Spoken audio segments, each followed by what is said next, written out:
sebenarnya salah nggak sih kalau misalnya kita itu ya tiba-tiba mengganggu lah umat beragama lain yang beribadah. Selamat pagi Pak Tony.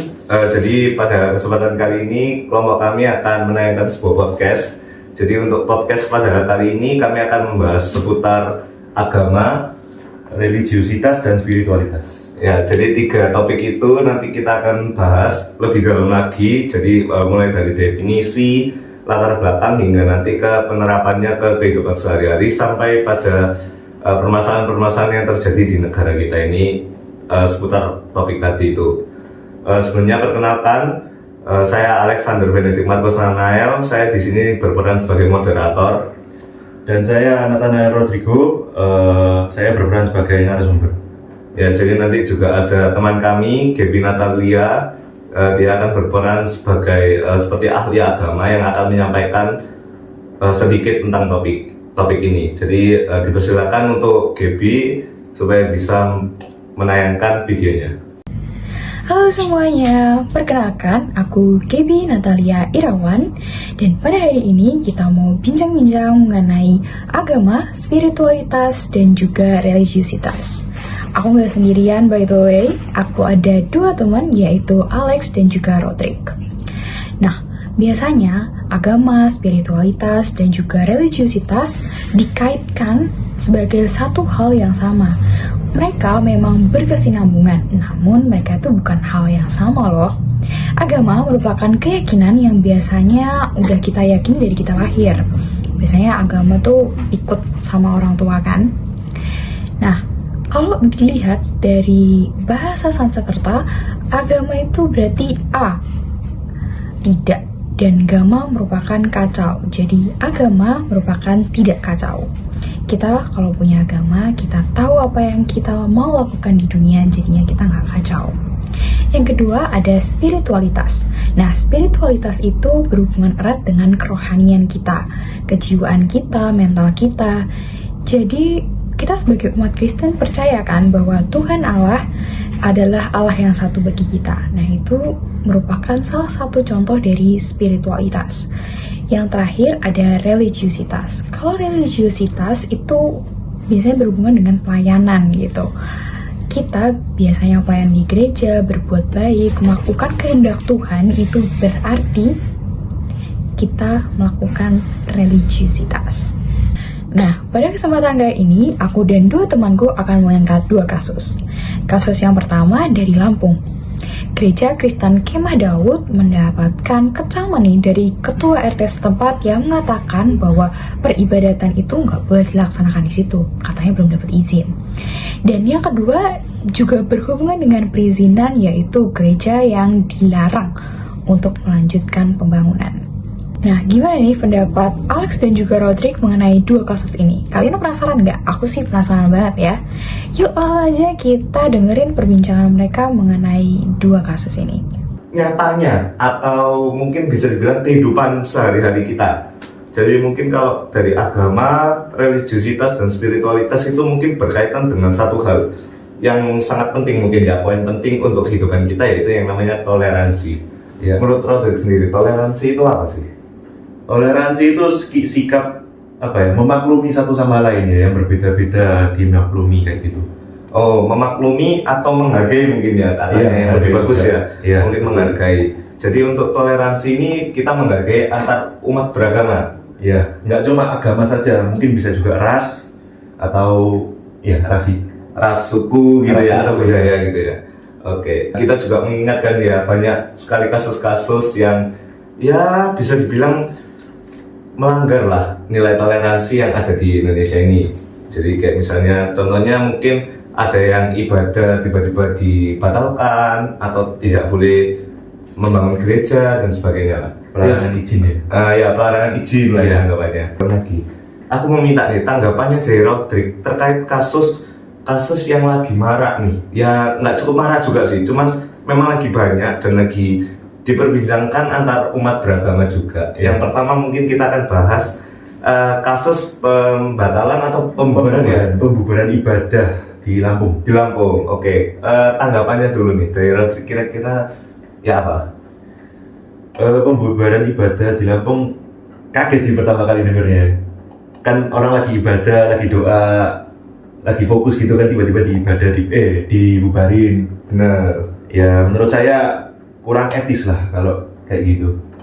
Kurang etis ya berarti Iya. ya. Kan anggapannya ya nggak bisa menghargai lah. Kan kita juga negara yang penuh keanekaragaman, tapi kok ya masa sesama kita yang punya agama lain yang lagi menjalankan ibadahnya masa dibubarin gitu kan ya. Betul. Mungkin tanggapannya untuk kasus kedua nih, di mana gereja itu nggak dapat izin untuk dibangun. Iya. Kira-kira gimana? Kalau gereja nggak dapat izin itu mungkin ada kayak alasan lain, mungkin ada gereja lain di situ yang udah ada atau apa gimana. Cuma ya kalau misalnya emang belum ada dan mau dibangun gak dikasih izin ya agak aneh juga. Apa mereka takut ya? Takut apa nih kira-kira nih? Takut apa ini kira-kira? Takut imannya agak bimbang. Oke. Ya mungkin memang ada beberapa alasan lain ya. Jadi kan kita nggak boleh selalu negatif thinking lah ya anggapannya. Ya ibadah dibubarin kayak gini lah, pasti karena ini gereja nggak boleh diizinin, nggak boleh izin bangun ya karena ini ya mungkin ada alasan lain. Bisa juga karena ada beberapa gereja yang sudah memang berdiri di situ yang ada di kawasan itu, jadi ya mungkin daripada uangnya dibuat untuk bangun gereja baru lagi ya kan, mending kita salurkan ke bantuan-bantuan yang lainnya. Oke, kita bahas kasus yang pertama dulu nih. Kira-kira menurut Rodri, latar belakangnya itu kenapa sih kok misalnya ada gereja lagi ibadah tengah-tengah terus dibubarin? Mungkin karena mereka nggak terima ya. Nggak terima Karena ada agama lain yang beribadah tanpa pengetahuan mereka mungkin ya. Aku juga nggak tahu. Cuma firasatku kayak gitu. Atau mereka juga emang nggak suka aja sama cara ibadah mereka. Oke ya. Mungkin karena ini ya mohon maaf sebelumnya, mungkin karena memang kasus-kasus ini memang berkaitan dengan mereka umat beragama yang mayoritas. Namanya ya mayoritas. Kita juga nggak berani terlalu beropini banyak. Cuman mungkin kan memang ya ada beberapa hal lah, ada beberapa alasan di balik itu yang mungkin entah mereka yang tidak suka atau mereka tidak nyaman atau terganggu mungkin ya. Karena adanya ibadah itu. Tapi ya sebenarnya salah nggak sih kalau misalnya kita itu ya tiba-tiba mengganggu lah umat beragama lain yang beribadah? Kalau menurut saya jelas salah, karena ya orang lagi ibadah ya namanya, harusnya nggak boleh diganggu gitu, tiba-tiba dibubarin, jadi ya salah. Oke, berarti jelas banget salah ya ini. Jelas salah ya. Iya sih. Ya kita mungkin berpikir dengan logika ya. Kita berpikir logika dulu. Yang namanya kita juga diajarkan dari dulu, ibadah itu sesuatu hal yang memang harus khusyuk ya, maksudnya ya sakral. Jadi kita tidak bisa seenaknya saja untuk mengkat atau memberhentikan seseorang yang sedang beribadah. Itu di agama lain pun ya pasti juga diajarkan seperti itu, benar ya? Iya pasti, semua agama ajarnya kayak gitu. Oke. Jadi kira-kira nih solusinya, seandainya misalnya memang Rodrik nih ada nih di kawasan itu, atau mungkin Rodrik mengalami nih adanya pembubaran gereja, mungkin solusi yang tepat untuk menyelesaikannya itu bagaimana? Mungkin kalau misalnya ibadahnya agak ribut bisa dikecilin volumenya kalau misalnya mengganggu beneran. Dan yang kedua ya memang harus dari sananya sih yang toleransi. Mungkin ya balik lagi ke kesadaran masing-masing ya, mungkin nilai spiritualitasnya ya mungkin ya yang harus ditingkatkan lagi. Toh ya mereka kalau ibadah juga kita nggak bakal ganggu kan, meskipun pakai Oke, ya benar juga sih. Ya mungkin memang saling menghargai itu kuncinya sih ya. Toleransi itu memang kuncinya supaya negara kita ini juga bisa lebih berkembang dan lebih maju lagi. Terus untuk kasus yang kedua nih, kira-kira menurut Rodrik, latar belakangnya itu apa sih? Kenapa kok kasus ini tuh bisa jadi sangat booming? Kenapa kok kasus ini tuh bisa sampai terjadi gitu loh? Kenapa kasus ini bisa? Iya balik lagi karena mereka kurang suka sama agama kita mungkin, atau mereka nggak mau umat mereka tertarik menjadi tertarik ke gereja itu, jadi umatnya gereja itu mungkin ya. Oh, jadi mungkin rasa takut ya, Rasa- menghantui mungkin gitu ya. Iya, rasa takut, betul. Mungkin ada latar belakang lain, entah kan mereka kan pasti kan untuk membubarkan gereja atau membatalkan izin ini pasti kan ada beberapa seperti alasan-alasan yang mungkin terdengar masuk akal, walaupun sebenarnya memang transparan ya, anggapannya tidak benar, tidak nyata, yang seolah-olah dibuat gitu. Contoh misalnya kayak ya buat apa, kita ini kan negara mayoritas, di mana negara ini juga yang seharusnya itu negara satu agama. Mungkin ada pemikiran-pemikiran seperti itu atau pemikiran lainnya, gimana menurut Rodrik? Mungkin dari ajaran mereka ya, mereka itu kan menganggap bahwa agama mereka yang paling benar. Jadi mereka menganggap kalau agama ini kurang benar gitu, kurang tepat. Jadi mereka kurang setuju dengan pembangunan tempat ibadah di situ, agama itu. Oke, berarti ya memang tidak semua ya, mungkin Iya. beberapa oknum saja yang memang kalau bisa dibilang terlalu fanatik atau terlalu keras dengan Terlalu agamanya, yang ya seolah-olah jadinya ya seperti itu, mereka menganggap agama mereka itu paling benar, Iya, betul. menganggap agama mereka itu ajaran yang tepat dan harus diikuti oleh seluruh orang, dan menganggap agama ajaran lain itu sesat atau salah gitu lah ya anggapannya ya. Oke, jadi kira-kira kalau misalnya nih Rodrik ada di sana nih, kita balik lagi bertanya. Rodrik ada di sana atau entah mungkin hal itu terjadi ke gerejanya Rodrik sendiri atau kayak gimana gitu, kira-kira solusinya yang paling tepat nih apa? Solusi yang paling tepat ya harus cari tempat lain yang agak kurang mengganggu kali ya, kalau kayak gitu buat izinnya. Dan kalau nggak bisa ya sokok aja. Waduh, ini bahaya ini ya. Bahaya ini, nanti disensor ini tit gitu ya. Oke. Boleh. Oke, jadi ya mungkin memang bagi kita mungkin umat agama yang minoritas lah ya anggapannya, yang sebagian kecil penduduknya menganut agama itu, mungkin memang kita terkadang agak terganggu lah ya, terganggu, tidak nyaman juga dengan kehadiran oknum-oknum yang ingin agamanya itulah yang paling berkuasa anggapannya ya. Betul. Agama mereka yang hanya satu itu yang ingin dianuti oleh seluruh penduduk di Indonesia. Oke, berarti ya intinya kasus-kasus ini tuh memang sangat harus segera ditangani lah ya.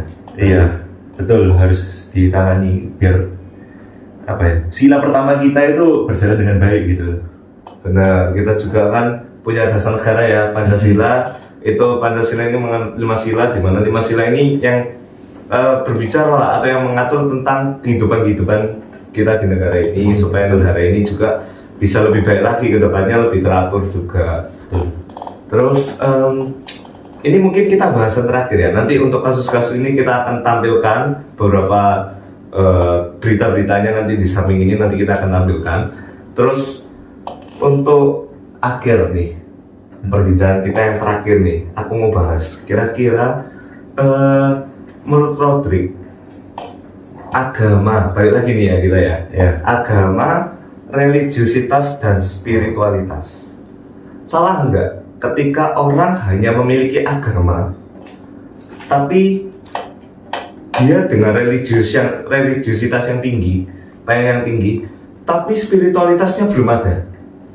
Apakah hal itu sesuatu hal yang salah atau hal yang wajar? Menurut saya itu hal yang salah ya, karena ibaratnya makan penyetan nggak pakai nasi gitu loh, kan gak lengkap gitu loh namanya. Kalau misalnya kita udah melakukan hal yang benar, udah punya agama, cuma kurang mendalami imannya gitu. Oke. Lantas bagaimana dengan tanggapan orang yang berkata bahwa begini, buat apa kita memiliki agama kalau dalam kehidupan sehari-hari saja kita sudah mencerminkan sifat-sifat orang beragama? Paham nggak ya maksudnya? Jadi contoh Rodrik ini beragama, aku nggak beragama, tapi aku di kehidupan sehari-hari aku bersikap sayangnya orang yang punya agama, tapi justru orang yang beragama di luar di kehidupan sehari-hari justru bersikap seperti orang yang tidak punya agama. Nah, kalau misalnya orang yang nggak punya agama tapi bersikap seperti orang yang punya agama itu apa ya? Menurut saya kurang pas gitu karena mereka dapat pendalaman imannya dari mana? Pendapat dasar imannya terutama ya. Benar-benar. Inti hidup mereka di mana gitu. Oke ya, memang logikanya seperti itu ya. Jadi kan iman kita, agama kita itu juga yang menuntun kita. Lantas kalau orang tidak beragama, tapi dia hidup baik, hidup seperti orang layaknya orang beragama, lantas dapat dari mana, gitu ya? Iya, betul. Ya, memang kalau dipikir atau kalau kita resapi juga dengan baik, memang hal itu agak tidak wajar ya, karena kan bagaimana orang yang tidak beragama tapi bisa hidup layaknya orang yang beragama. Betul. Terus aku mau bilang nih, menurut Rodrik, orang yang religiusnya tinggi, yang pelayanan terus setiap hari, ibadah terus setiap hari, apakah pasti ada spiritualitas yang tinggi di dalam hidupnya? Kalau menurut saya tidak pasti karena bisa saja orang yang melakukan religiositas tinggi itu hanya sebagai formalitas atau sebagai untuk cari muka lah di hadapan umat lain biar namanya jadi terlihat baik gitu. Oke, ya emang masuk akal sih ya jawaban dari Rodrik ini. Memang kadang kita itu kita nggak bisa mengatur keinginan daging, tapi kita bisa melawan memang. Iya. Kita bisa melawan. Memang keinginan daging yang seperti saya rasakan, atau mungkin Rodrik rasakan, atau teman-teman mungkin rasakan. Mungkin terkadang kita itu ingin yang namanya muncul egois kita, menang sendiri, ingin tampak keren, atau ingin tebar pesona lah anggapannya. Nah, seperti itu memang apa ya, kayak hal-hal yang nggak bisa kita atur atau hal-hal yang tiba-tiba itu memang muncul sendiri. Tapi kita bisa redam. Redamnya bagaimana?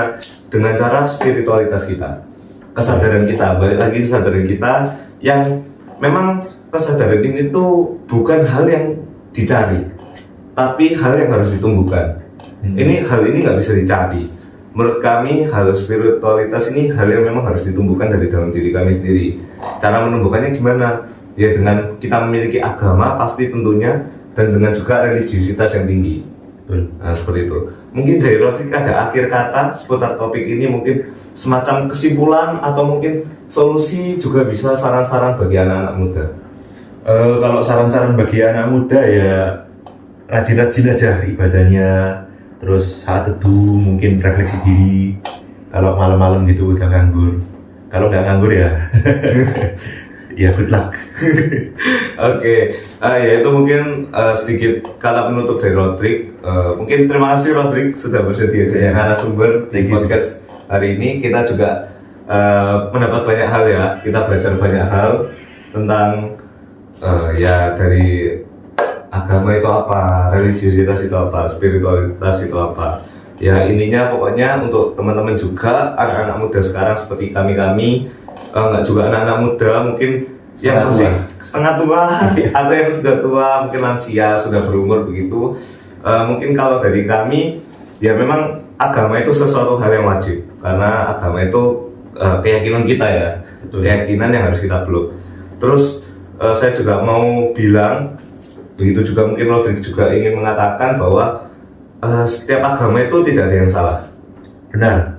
Agama itu pasti menuntun kita ke jalan yang benar. Iya, betul.